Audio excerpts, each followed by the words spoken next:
আগে গণেশের খোঁজে বেরিয়েছিলাম প্রথম ভাগে গল্পটা, পরের শেষ ভাগটুকু শোনো। সারাটা স্কুল খুঁজে শেষটায় টিফিন ঘরের পেছনে হতভাগাকে খুঁজে পাওয়া গেল। সে আমাদের দেখেই পালাবার চেষ্টা করছিল, কিন্তু আমরা তাকে চটপট গ্রেপ্তার করে টেনে নিয়ে চললাম। গনসা কাঁদতে লাগলো, না আমি কখনো অ্যাক্টিং করব না, তাহলে দাশুদা আমায় ফুটবল দেবে না। আমরা তবু তাকে হিঁচড়ে টেনে নিয়ে যাচ্ছি। এমন সময় অঙ্কের মাস্টার হরিবাবু সেখানে এসে উপস্থিত।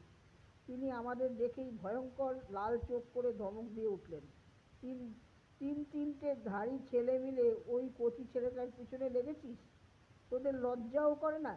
বলেই আমাকে আর বিশুকে এক একটি চড় মেরে আর রামপদর কান মলে দিয়ে হন হন করে চলে গেলেন। এই সুযোগে হাতছাড়া হয়ে গণেশচন্দ্র আবার চম্পট দিল। আমরাও অপমানটা হজম করে ফিরে এলাম। এসে দেখি দাশুর সঙ্গে রাখালের মহা ঝগড়া লেগে গেছে। রাখাল বলছে, তোকে আজ কিছুতেই দেবদূত সাজতে দেওয়া হবে না।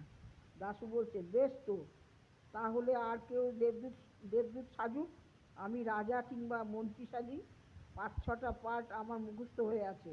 এমন সময় আমরা এসে খবর দিলাম যে গংসাকে কিছুতেই রাজি করানো গেল না। তখন অনেক তর্ক বিতর্ক আর ঝগড়াঝাটির পর স্থির হলো যে দাশুকে আর ঘাটিয়ে দরকার নেই, তাকেই দেবদূত সাজতে দেয়া হোক। শুনে দাশু খুব খুশি হলো আর আমাদের শাসিয়ে রাখলো যে আবার যদি তোরা কেউ গোলমাল করিস তাহলে কিন্তু গতবারের মতো সব ভণ্ডুল করে দেবো। তারপর অভিনয় আরম্ভ হলো। প্রথম দৃশ্যে দাশু বিশেষ কিছু গোলমাল করেনি, খালি স্টেজের সামনে একবার পানের ফিট ফেলেছিল। কিন্তু তৃতীয় দৃশ্যে এসে সে একটু বাড়াবাড়ি আরম্ভ করলো।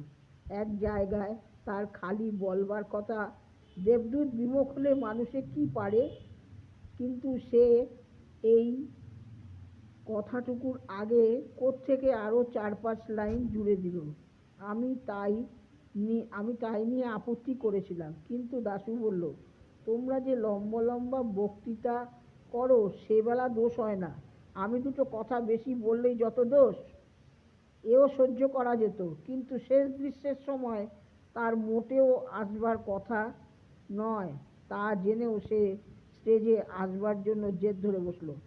আমরা অনেক কষ্টে অনেক তোয়াজ করে তাকে বুঝিয়ে দিলাম যে শেষ দৃশ্যে দেবদূত আসতেই পারে না, কারণ তার আগের দৃশ্যেই আছে যে দেবদূত বিদায় নিয়ে স্বর্গে চলে গেলেন।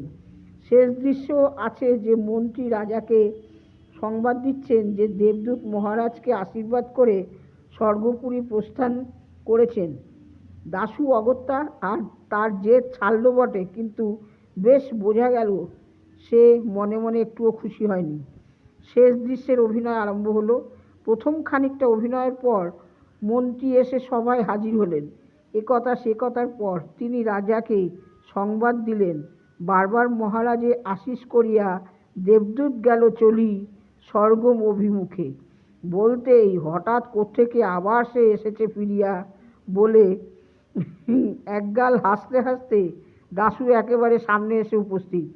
হঠাৎ এরকম বাধা পেয়ে মন্ত্রী তার বক্তৃতার সেই খেই হারিয়ে ফেলল। আমরাও সকলে কীরকম যেন ঘাবড়ে গেলাম। অভিনয় হঠাৎ বন্ধ হবার জোগাড় হয়ে এলো। তাই দেখে দাশু খুব সর্দারি করে মন্ত্রীকে বলল, বলে যাও কি বলিতেছিলে। তাতে মন্ত্রী আরও কেমন ঘাবড়িয়ে গেল। রাখাল প্রতিহারী সেজেছিল, সে দাশুকে কি যেন বলবার জন্য যেই একটু এগিয়ে গেছে, অমনি দাশু চেয়েছিল জোর করে ঠেকাতে আমারে এই হতভাগা বলে এক চাটি মেরে তার মাথার পাগড়ি ফেলে দিয়েই সে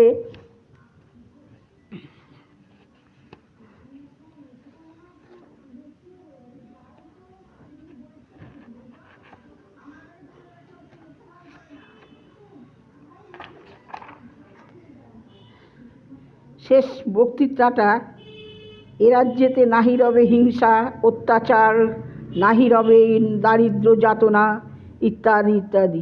নিজেই গড় গড় করে বলে গিয়ে যাও সবে নিজ নিজ কাজে বলে অভিনয় শেষ করে দিল।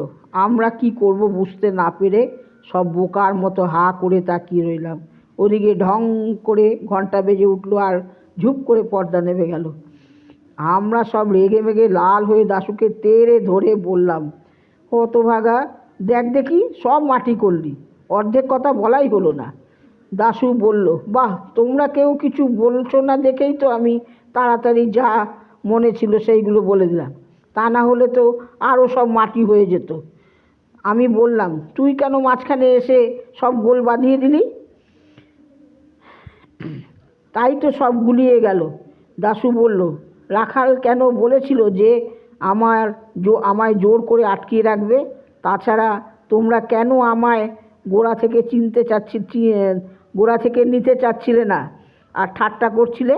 আর রামপদ কেন বারবার আমার দিকে কটমট করে তাকাচ্ছিল? রামপদ বলল, ওকে ধরে 2-4 ঘা লাগিয়ে দে।